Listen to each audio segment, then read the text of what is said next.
Hola, bienvenidos al podcast del Centro de Estudiantes de Psicología. En la clase de hoy, la estudiante Camila Arroyo nos desarrollará de DPCA el texto La psicología y su pluralidad de Colombo. Bueno chicos, hola, bienvenidos a el podcast. Hoy vamos a hablar sobre el texto de Colombo, La psicología y su pluralidad. Y en este se realizará un análisis de las ideas psicológicas en el pensamiento filosófico, con la intención de mostrar las continuidades y divergencias de los distintos enfoques filosóficos acerca de cómo se entiende lo mental y cómo la psicología se ve influenciada por estas concepciones, haciendo que se continúen esos debates y enfrentamientos dentro de la propia disciplina.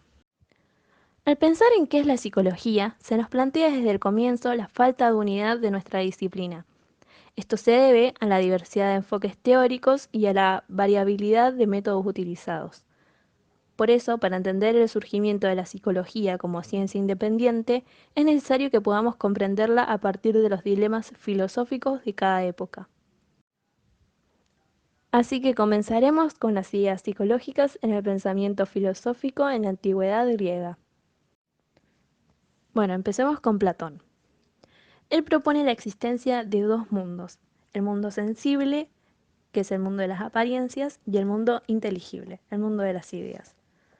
Él va a decirnos que el cuerpo es la cárcel del alma y, y que el alma proviene del mundo de las ideas.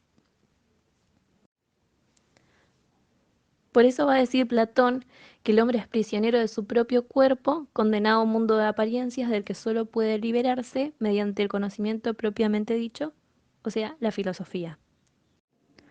Las ideas psicológicas en el pensamiento filosófico medieval. Los comienzos del pensamiento medieval se fueron constituyendo en la perspectiva agustiniana, San Agustín de Hipona, 354 a 430, que era una perspectiva neoplatónica porque retoma las ideas de Platón respecto a la preexistencia del alma, pero tratando de articularlas con el pensamiento cristiano. Para él, la búsqueda de la verdad se la entiende como adecuación de la cosa del mundo al intelecto. Dios crea al hombre a su imagen y semejanza y ha puesto en él un intelecto análogo al suyo. Este hombre planteado por San Agustín piensa y conoce, pero en realidad repiensa y reconoce, porque esas acciones fueron activadas por Dios.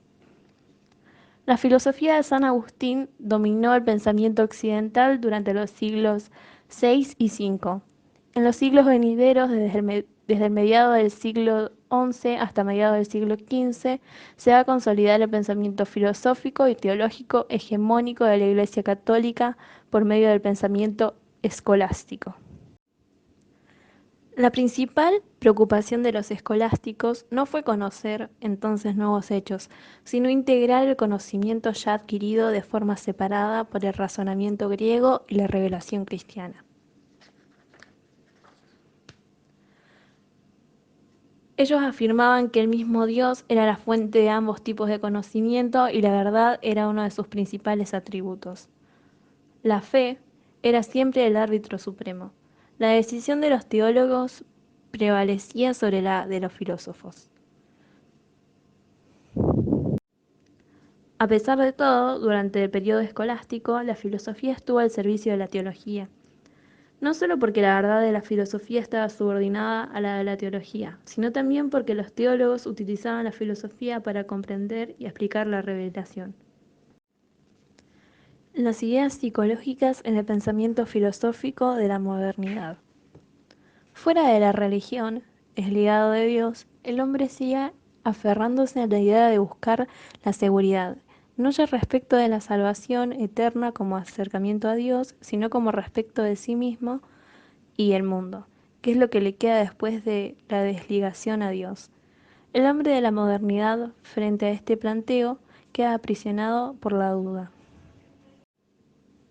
Bueno, sobre este trasfondo de renuncia al pensamiento religioso emerge la figura de René Descartes, quien vivió desde el 1596 hasta el 1650 y fue un filósofo y matemático francés. Descartes determinó no creer ninguna verdad hasta haber establecido las razones para creerla.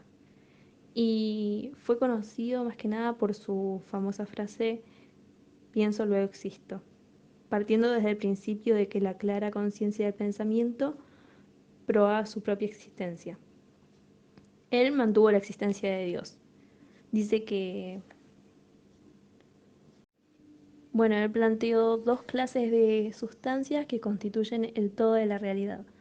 Una clase era la sustancia pensante, el yo, la conciencia de lo mental, y la otra era la sustancia extensa o física.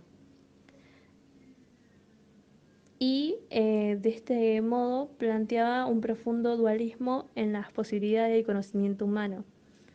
Decía que el hombre puede acceder al conocimiento indirecto del universo y del propio cuerpo a través de los distintos sentidos, la res extensa, y que por otra parte el hombre podía acceder al conocimiento directo de su propia actividad pensante o reflexiva mediante la res cogitans.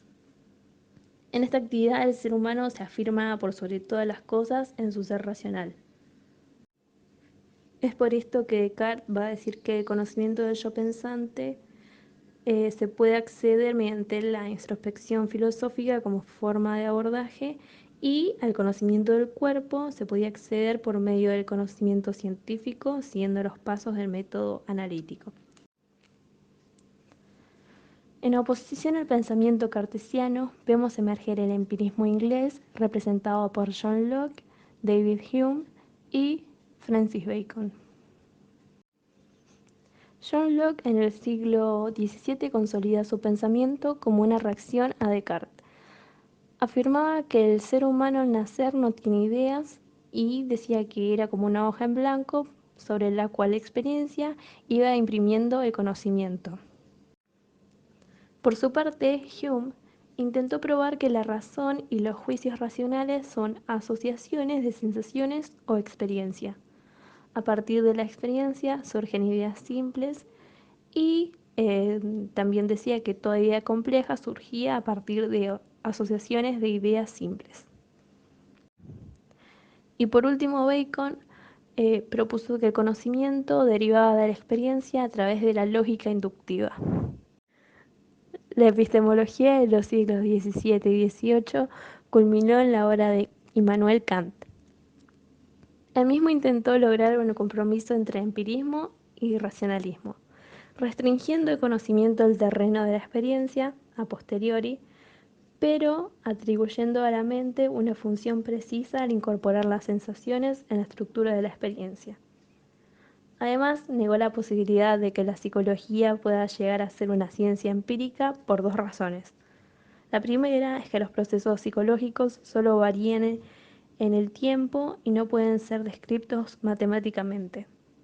Y la segunda era que como los procesos psicológicos son internos y subjetivos, tampoco pueden ser medidos. Johann Herbert, según relata la historia, fue el primero en responder a las objeciones de Kant, imaginando entidades mentales que variaban en tiempo y en intensidad, y mostraban que el cambio de intensidad sobre el tiempo podía ser representado matemáticamente.